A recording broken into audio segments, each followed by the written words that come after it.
People ask me what it felt like, being aboard the carved silence when the Keth came to hunt us. I've been asked that question in debriefs, in bars, in the corridor outside my daughter's hospital room when she was 8 years old, and the waiting was too heavy to carry alone. I've given the official version so many times it's worn smooth. But the true answer is short enough to fit on a coin. It felt like standing in a doorway and deciding not to move. That's all it was. That's all it ever had to be. I was Staff Sergeant, 3rd Boarding Detachment, attached to its carved silence, a crucifix of a ship, 4 arms extending from a central spine that ran nearly 900 meters from bow to reactor housing. She was not fast. She was not elegant. She was built the way a fortress is built, with the understanding that someday someone will try very hard to put her down and she will be required to refuse. The hull was rated for sustained orbital bombardment. The boarding locks along her lower arms could pressurize in 11 seconds and hold vacuum on the outer side at 3 atmospheres. I knew every joint in that hull.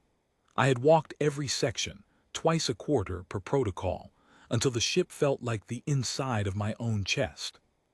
We were 6 weeks out from the Dravathi buffer zone, on a transit leg toward the outer survey stations, when the Keth fleet arrived. 40 ships, that's what the sensor log recorded.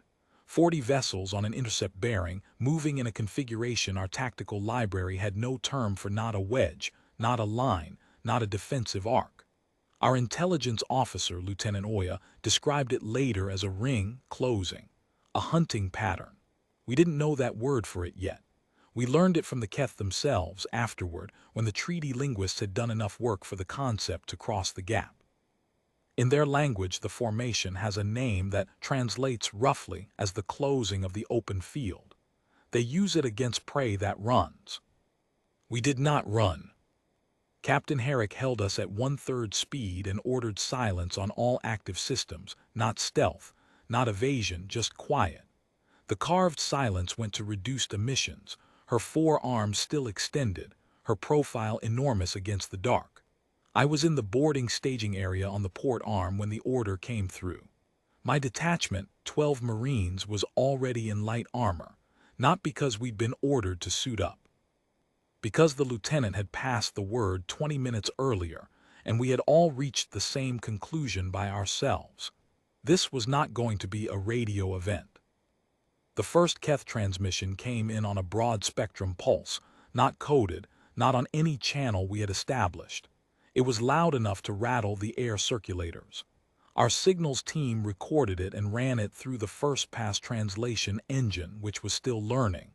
What came back was fragmented, but the shape of it was clear even in fragments. It was a command.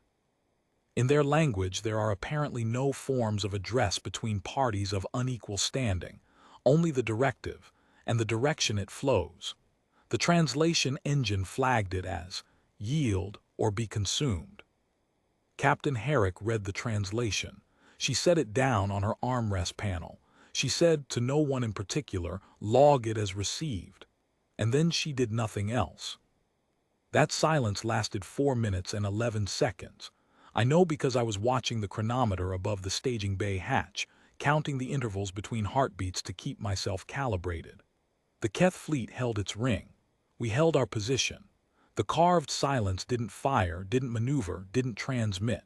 She sat in the closing circle of 40 ships the way a stone sits in a river.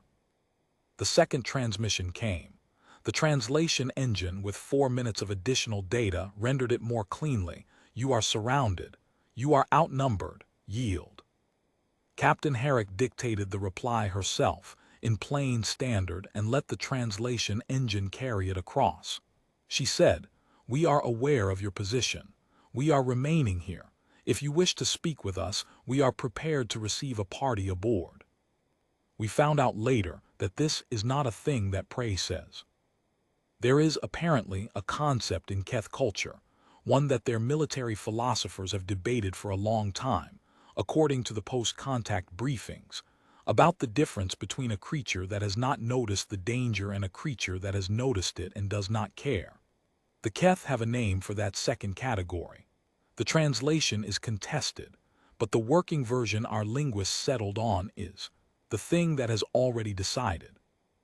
In Keth practice, you do not hunt a thing that has already decided. You assess it. You negotiate if you have the vocabulary, or you leave. We didn't know any of this at the time.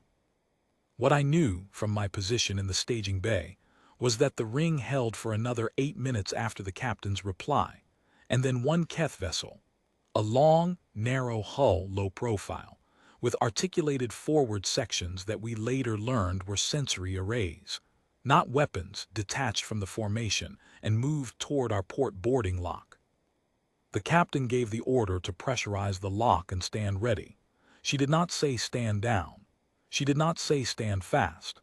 She said stand ready, which is the precise middle state, and every one of my 12 Marines understood exactly what it meant.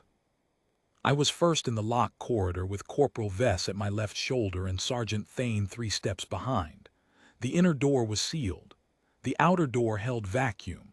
We could hear the Keth vessels docking approach through the hull, a series of contact vibrations, methodical, slow. They were not rushing. Whatever they were deciding it carefully. The lock cycled. The outer door opened, equalized, sealed again. The inner door received a pressure confirmation. The passage was breathable or close enough that suits would handle the gap. I looked at Vess. Vess looked at the door. The inner door opened. There were 3 of them. That is the first thing I can tell you about the Keth that is not in the briefing documents, because the briefing documents describe their physiology, and I am not going to describe their physiology, except to say that they were built by a long history of being the most dangerous thing in the room. And they knew it. And they walked into that corridor with the absolute ease of creatures who have never had cause to learn a different posture. The second thing I can tell you is that they stopped. They stopped 3 meters inside the corridor and they looked at us, all 12 of us armored, holding position, not one person backing up, and something passed between them that I couldn't hear. A frequency below our range, maybe, or a posture language, or something that doesn't have a human analog. But something was communicated. I felt it the way you feel a pressure change. The lead Keth, identifiable by the coloration around its forward sensing array, which we later learned marks their senior-ranking members, produced a device. Small, flat, handheld. It placed it on the floor of the corridor and stepped back half a pace. Lieutenant Oya's voice came through my earpiece. That's a translation terminal. Standard interoperability hardware. We have the counterpart. I relayed the information to the captain. She said, invite them to the forward conference space. She said it the way you'd ask someone to move a meeting to a larger room. We walked the 3 Keth to the forward conference space. They walked in the middle of our detachment, and they did not attempt anything, and neither did we, and the corridor was very quiet. I stood outside the conference room for 4 hours while the captain and Lieutenant Oya and the 3 Keth worked through the basic architecture of a contact protocol. I was not in the room. I didn't need to be. My job was the corridor, and the corridor held. What came out of that room was not a treaty, not yet. That took another 8 months and a great deal of work by people far above my grade.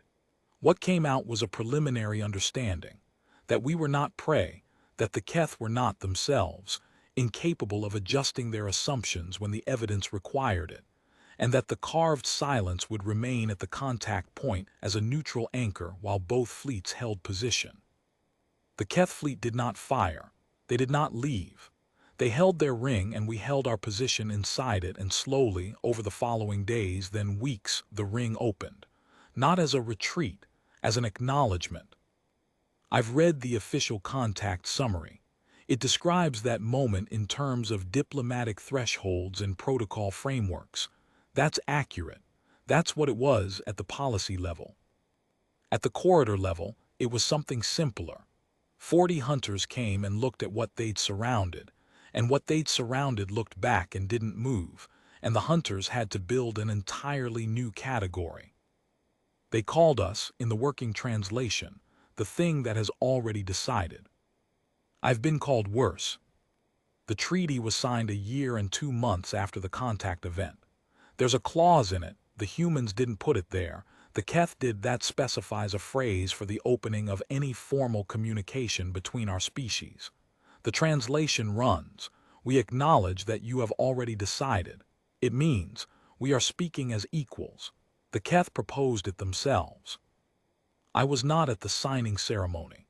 I was rotating back through Kethara Station on a standard transit, 3 corridors away, carrying my kit bag and thinking about getting something to eat. Someone told me about the clause later. I thought about the moment in that boarding corridor, 12 Marines, 3 Keth, a translation terminal on the floor between us, and about what it costs to hold a position you've decided to hold, and about the fact that sometimes the whole negotiation happens in the 4 seconds between the door opening and anyone saying a word.